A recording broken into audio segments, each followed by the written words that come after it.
হাসরের মাঠে একটাই জীবনে মরণ তো একবার, সকলের তরে আছে একই স্থান। তবে কেন এক নাও হে মুসলমান, এক হও করিয়া হবান। এক হওয়া দরকার আছে না নাই? আল্লাহ আমাদের সবাইকে এক করে দেয়, সবাই বলে আমিন। আলহামদুলিল্লাহ, আমার প্রাণের গ্রাম, প্রিয় গ্রাম গুমতি, আমার কলিজার টুকরা যুবক ভাইদের উদ্যোগে এবং প্রবাসী ভাইদের উদ্যোগে চতুর্থ বার্ষিক তাফসিরুল কোরআন মাহফিল। আজকের মাহফিলের সভাপতি হিসেবে যিনি আসন অলঙ্কিত করেছেন, আমার শ্রদ্ধাভাজন ওস্তাদ, যার আমার চেয়ে ভালো ভালো মানের অসংখ্য ছাত্র রয়েছে। আমাদের সকলের শ্রদ্ধাভাজন ব্যক্তিত্ব, সাবেক প্রিন্সিপাল দৌলতগঞ্জ গাজীমুরা কাবিল মাদ্রাসার জনাব আদম ও তাজুল ইসলাম হাফিজাহুল্লাহ, হাইয়াকাল্লাহ, বারাকাল্লাহু ফি হায়াতি। সকলে বলে আমিন, আরো জোরে বলে আমিন, আরেকবার বলেন আমিন। আজকের মাহফিলের প্রধান অতিথি জনাব ডক্টর সৈয়দ এ.কে.এম. সরওয়ারউদ্দিন সিদ্দিকী হাফিজাহুল্লাহ, সেক্রেটারি বাংলাদেশ জামাত ইসলামী কুমিল্লা জেলা দক্ষিণ। প্রধান মেহমান জনাব আলহাজ আমির হোসেন সাহেব, বিশিষ্ট ব্যবসায়ী লাকসাম।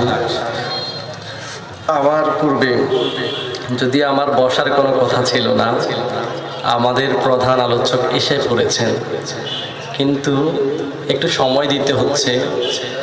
মোহতারাম, আমাদের এই প্রোগ্রামটা আমার এটাই বলছে যে তোমার প্রোগ্রাম নিয়ে আমি কি বিপদে পড়েছি। বাংলাদেশের একেবারে শেষ প্রান্ত থেকে উনি রাতে রওনা দিছে, আজকে সন্ধ্যা আমাদের এলাকায় ডাইরেক্ট ঢুকছে। 1 ঘন্টাও ঘুম হয় নাই। আমারে বলছে খাওয়া দাওয়ার পরে আগে ঘুমাই। 1 ঘন্টার মতো ঘুমাবে, মাগরিবের পরে শুয়ে উঠে নামাজ পড়ে আমাদের কাছে আসবেন ইনশাআল্লাহ। আমার পূর্বে আলোচনা করেছেন আমার প্রিয় শিক্ষক। আসলে এদের ছোঁয়া পেয়ে আমরা ধীরে ধীরে উঠতেছি বা গড়ে উঠতেছি।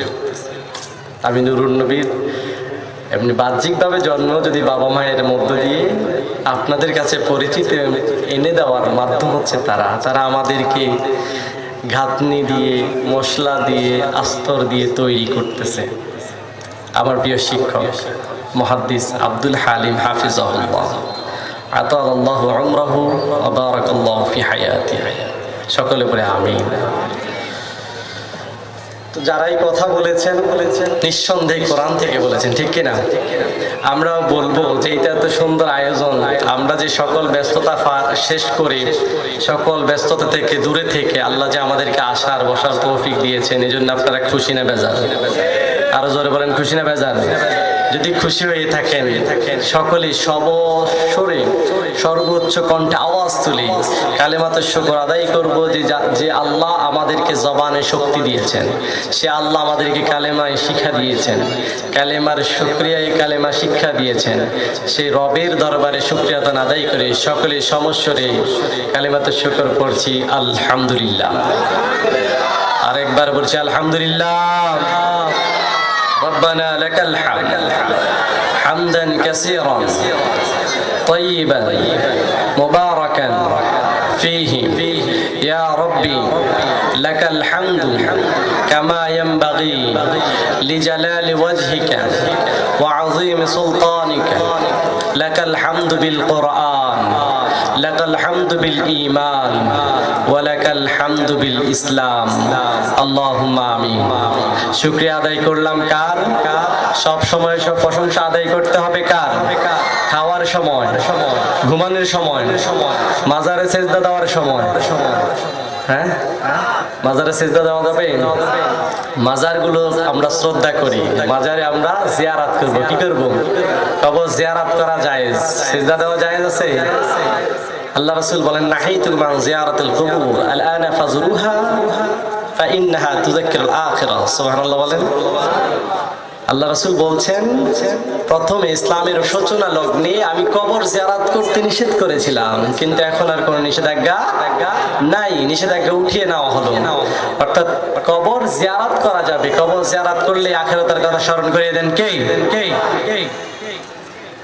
বেশি বেশি কবর জিয়ারত করবেন, কিন্তু সিজদা করবেন না। আমি আলোচনার পূর্বে খুতবায় আয়াতে কারিমে নিয়েছি সূরাতুল আলী ইমরানের 103 নম্বর আয়াত, অতি পরিচিত একটি আয়াত, তাই না? অনেকের এটা মুখস্থ আছে। 4 নম্বর আয়াত, 5 নম্বর আয়াত, এই তিনটা আয়াতে আলোচনা করব ইনশাআল্লাহ। খুতবায় 3টা আয়াত তেলাওয়াত করে নেই, যেহেতু সময় সংকীর্ণ, শাইখ আমাদের মধ্যে যে কোনো মুহূর্তে আসতে পারেন। আল্লাহ তাআলা মুহতারামকে শারীরিক সুস্থতা, মানসিক প্রশান্তি দান করে, সবাই বলে আমিন। তো আয়াতে কারিমা নিয়ে যে কথা বলবো, এর আগে একটু শানে নজুল নিয়ে কথা বলা দরকার আছে না নাই? আল্লাহ রাসূল সাল্লাল্লাহু আলাইহি সাল্লাম যখন হিজরত করে এসেছেন, কোরআনুল কারীমে 2 ধরনের সূরা আছে। কয় ধরনের? জোরে বলেন। 2 ধরনের সূরা। একটা হচ্ছে মাক্কি সূরা, যা রাসূল সাল্লাল্লাহু আলাইহি সাল্লামের হিজরতের পূর্বে নাজিল হয়েছে, এটাকে কি বলে? মাক্কি সূরা। আরেকটা হচ্ছে মাদানী সূরা, যা রাসূল সাল্লাল্লাহু আলাইহি সাল্লামের হিজরতের পরে নাজিল হয়েছে, এগুলো কি বলে? আমরা তেলাওয়াত করেছি মাদানী সূরার 103 নম্বর আয়াত, সূরাতুল আলী ইমরান। সূরার নাম কি? তাহলে এইভাবে বলা যায় কোরআনুল কারীমের 3 নম্বর সূরা সূরাতুল আলী ইমরানের 103 নম্বর আয়াত, এই সূরাটা মাদানী। আমরা এই সূরার এই আয়াতগুলোকে নিয়ে একটু আলোকপাত করব ইনশাআল্লাহ, তৌফিক দেয় সকলে আমিন। এই আয়াতগুলো যখন নাজিল হয়, মুফাসসির ইকরাম, তাফসীর ইবনে কাসির, তাফসীরুল কোরআন, আহসানুল বায়ান, এই 3টা তাফসীর আমি দেখেছি আয়াতগুলো বিষয়ে। মুফাসসির ইকরাম লিখছেন এই আয়াতগুলো নাজিল হওয়ার সময়টা ছিল এমন, আল্লাহ রাসূল সাল্লাল্লাহু আলাইহি সাল্লাম মদিনায় হিজরত করে গিয়েছেন, মক্কা থেকে মদিনায় গিয়েছেন এই 3 থেকে 4 বছরের মাঝামাঝি, অর্থাৎ 3 বছর 4 বছরের মাঝামাঝি সময় আয়াতগুলো নাজিল করেছেন। কত বছরের মাঝামাঝি? 3 থেকে 4 বছর। আল্লাহর নবী সাল্লাল্লাহু আলাইহি ওয়াসাল্লাম মদিনায় হিজরতের পূর্বের মানুষগুলো এমন ছিল, সূরতে যদিও মানুষ ছিল, সিরতে এক একটা ছিল হায়না, নরপিশাচ, এক একটা ছিল রক্ত পিপাসু হায়নার মতন। তাদের মধ্যে সব সময় যুদ্ধ বিগ্রহ লেগে থাকতো। এক কওম আরেক কওমের সাথে, এক গোত্র অপর গোত্রের সাথে দিনকে দিন, বছরকে বছর, যুগের পরে যুগ যুদ্ধই করে যেত। তুচ্ছ এবং সামান্য বিষয় নিয়ে, কোন কোন রিওয়ায়াতে এসেছে এমন ছোটখাটো বিষয় নিয়ে তারা যুদ্ধ বিগ্রহে জড়িয়ে যেত।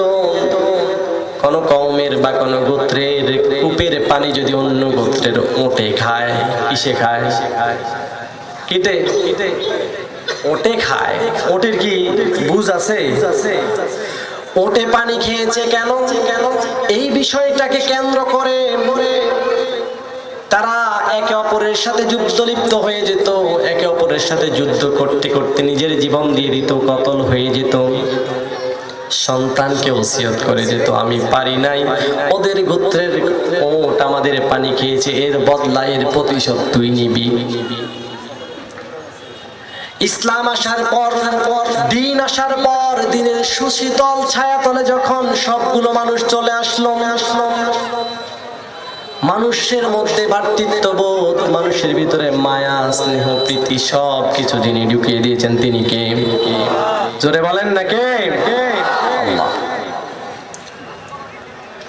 উল্লেখযোগ্য 2টা কওম, 2টা গোত্র, একটা ছিল আউস আর একটা হচ্ছে খাজওয়াজ। এরা বছরকে বছর যুদ্ধে লিপ্ত থাকতো। এক কওমের সাথে আরেক, এক গোত্রের সাথে আরেক গোত্র আত্মীয়তার সম্পর্ক করতো না। এক গোত্রের লোকেরা আরেক গোত্র দেখলে এমনি তেরা চোখে দেখতো, এই মনে হয় ধরবে। কিছুটা আমাদের দেশে অল্প কিছুদিন আগেও এমনটা ছিল। মতাদর্শের ভিন্নতা, দলের ভিন্নতা, ব্যক্তির পছন্দ অপছন্দনীয়তা, এর মধ্যে দিয়ে যদি পার্থক্য থাকে, এই লোকটা যেমনই হোক না কেন তারা দেখলে আর চোখে দেখতে এমন লোক এই দেশে ছিল কি ছিল না? আপনারা এই দেশে ছিলেন না তো, আপনারা তো পাকিস্তান থেকে আসছেন। ছিল এরকম লোক। আল্লাহ রাসূল সাল্লাল্লাহু আলাইহি ওয়াসাল্লামের আগমনের পূর্বে মানুষগুলো এমন ছিল। আউস গোত্রের কোন মানুষকে যদি খাজওয়াজ গোত্রের লোকেরা দেখতে পেত, কখন যেন ধরে বসবে এমনটা ফাস্ট খুঁজত। শুধু যুদ্ধের পর যুদ্ধ, হানাহানি, মারামারি, খুন, রাহাজারি ছাড়া তারা আর কিছুই বুঝতো না।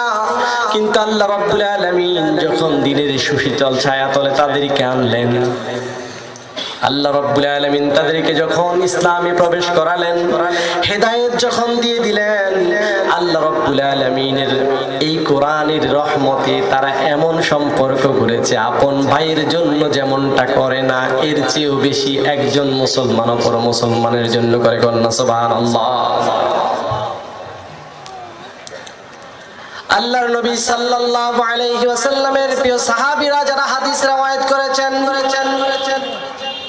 এই আয়াতগুলোর শানে নুজুল যারা বলেছেন, মুহাদ্দিস মুফাসসিরের মধ্যে মুজাহিদ ছিলেন অন্যতম।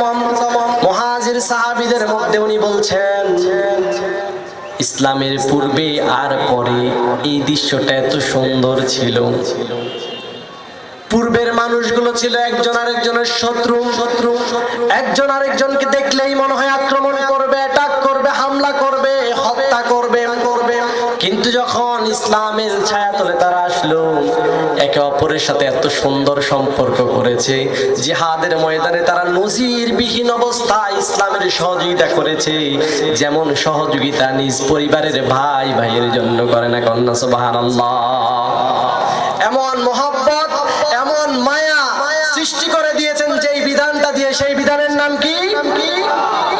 অর্থাৎ এই কোরআন, এই সূরা আল ইমরানের 103 নম্বর আয়াতে এগুলোই বলতেছে। এখন 103 নম্বর আয়াতে যে কথাগুলো বলতেছে শুনবেন তো? জোরে বলেন, শুনবেন? শুনে কি করবেন? আমল করতে হবে। কি করতে হবে? এই 3টা আয়াতের মধ্যে 4-5টা আমল আছে।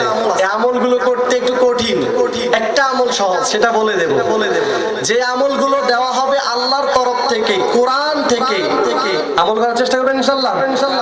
1 নাম্বার আমল, আল্লাহ রাব্বুল আলামিন সূরাতুল আল ইমরানের মধ্যে জানিয়ে দিচ্ছেন, ওয়া'তাসিমু বিহাবলিল্লাহি জামিআন ওয়া লা তাফাররাকু। আল্লাহ রাব্বুল আলামিন বলেন, ওয়া'তাসিমু বিহাবলিল্লাহি জামিআন ওয়া লা তাফাররাকু। তোমরা আল্লাহর রজ্জুকে শক্ত করে সকলে মিলে ধরো। তোমরা সকলে আল্লাহর রজ্জুকে শক্ত করে ধরো। ওয়া লা তাফাররাকু, দলাদলি করো না। 1 নাম্বার আমলের নাম কি? দলাদলি। আরো জোরে। কার কথা? আরো জোরে বলেন, কার কথা? বিশ্বাস হয়? ওয়া'তাসিমু বিহাবলিল্লাহি জামিআন ওয়া লা তাফাররাকু। তোমরা আল্লাহর রজ্জুকে সকলে মিলে শক্ত করে ধরো। ওয়া লা তাফাররাকু, নিজেদের মধ্যে দলাদলি করো না। ওয়াজকুর নি'মাতাল্লাহি আলাইকুম, আর স্মরণ করো আল্লাহর সেই নিয়ামতকে। ওয়াজকুর নি'মাতাল্লাহি আলাইকুম ইয কুনতুম আ'দাআন ফাআল্লাফা বাইনা কুলুবিকুম, যেই নিয়ামত দেওয়ার পরে তোমরা ছিলে শত্রু, পরস্পর শত্রু। যেই নিয়ামত দেওয়ার পরে আল্লাহ রাব্বুল আলামিন তোমাদের কলবগুলোকে একসাথে করে দিয়েছেন, ফাআল্লাফা বাইনা কুলুবিকুম, তোমাদের হৃদয়গুলো জুড়ে দিয়েছেন। ফাসবাহতুম বিনি'মাতিহি ইখওয়ানা, ফলে তোমরা হয়ে গেছো একে অপরের ভাই ভাই। কন্যা সুবহানাল্লাহ। তাহলে প্রথম আমল, আল্লাহর দ্বীনকে আঁকড়ে ধরে কোনো দলাদলি করা যাবে? এটা কার জন্য? শুধু সাহাবীদের জন্য না, আখিরাত কিয়ামত পর্যন্ত যত উম্মত আসবে সব উম্মতি মুহাম্মদের জন্য। এত আস্তে বললেন, কার জন্য এটা? এই আয়াত কি রহিত হয়ে গেছে? তাহলে 1 নাম্বার আমল পেলাম, 1 নাম্বার কর্মসূচি, 1 নাম্বার কাজ হচ্ছে আল্লাহর দ্বীনকে আঁকড়ে ধরতে হবে। দলাদলি করা যাবে?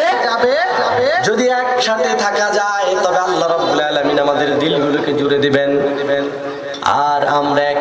সাথে ভাই ভাই আন্তরিক মহাব্বত হয়ে যাবে। সুবহানাল্লাহ। আল্লাহ রাব্বুল আলামিন বলেন ফাসবাহতুম বিনি'মাতিহি ইখওয়ানা, অতঃপর তোমরা হয়ে গেছে একে অপরের ভাই ভাই। ওয়া কুনতুম আলা শাফা হুফরাতিন মিনান নার, আল্লাহ রাব্বুল আলামিন বলছেন তোমরা তো জাহান্নামের কিনারায় দাঁড়িয়েছিলে, জাহান্নামের কিনারায়। আল্লাহ রাব্বুল আলামিন সেখান থেকে তোমাদেরকে এনেছেন ফাআনজারকুম মিনহা, সেখান থেকে তোমাদেরকে উঠিয়ে এনেছেন। আল্লাহ রাব্বুল আলামিন কাযালিকা ইউবাইয়িনুল্লাহু লাকুম লাআল্লাকুম তাহতাদুন।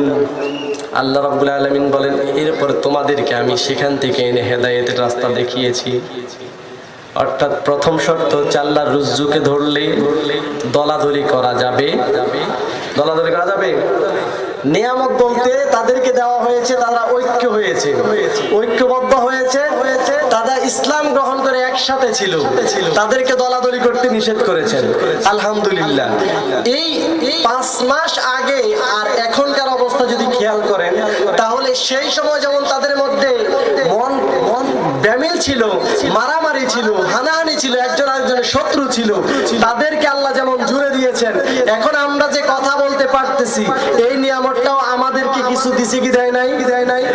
তাহলে আমাদের মধ্যে দলাদলি বন্ধ করা দরকার আছে না নাই? আমাদেরকে তো মিশন দিয়ে দিয়েছেন এই জমিনে শুধু আল্লাহর আইন বাস্তবায়ন করা, এটার বাইরে আর কোনো কথা তো থাকতে পারে না। থাকতে পারে? তাহলে আমাদের মধ্যে দলাদলি থাকবে? দলাদলির দরকার নেই। আল্লাহ রাব্বুল আলামিন বলতেছেন এই যে নিয়ামত দিয়েছি সেটাকে দায়েম এবং কায়েম রাখার জন্য তোমাদের আরো কিছু কর্মসূচি আছে। ওয়ালতাকুম মিনকুম উম্মাতুন ইয়াদউনা ইলাল খায়র, আরেকটা কর্মসূচি হচ্ছে তোমরা যখন আল্লাহর রুজ্জুকে আঁকড়ে ধরবে, দলাদলি করবে না, তখন আল্লাহ বলছেন তোমাদের মধ্যে থেকে ওয়ালতাকুম মিনকুম, অবশ্যই তোমাদের মধ্যে থাকতে হবে উম্মাতুন ইয়াদউনা ইলাল খায়র, তোমাদের মধ্যে থেকে একটা দল অবশ্যই থাকতে হবে যারা নাকি মানুষদেরকে ডাক দিবে খায়রের দিকে, কল্যাণের দিকে। কিসের দিকে? কি বলেছি বলেন তো? তোমাদের মধ্যে অবশ্যই একটা দল থাকতে হবে যারা নাকি মানুষকে কল্যাণের দিকে ডাকবেন। কথাটা কার? বিশ্বাস হয়তো? তাহলে এরকম একটা দল গড়া দরকার আছে না নাই?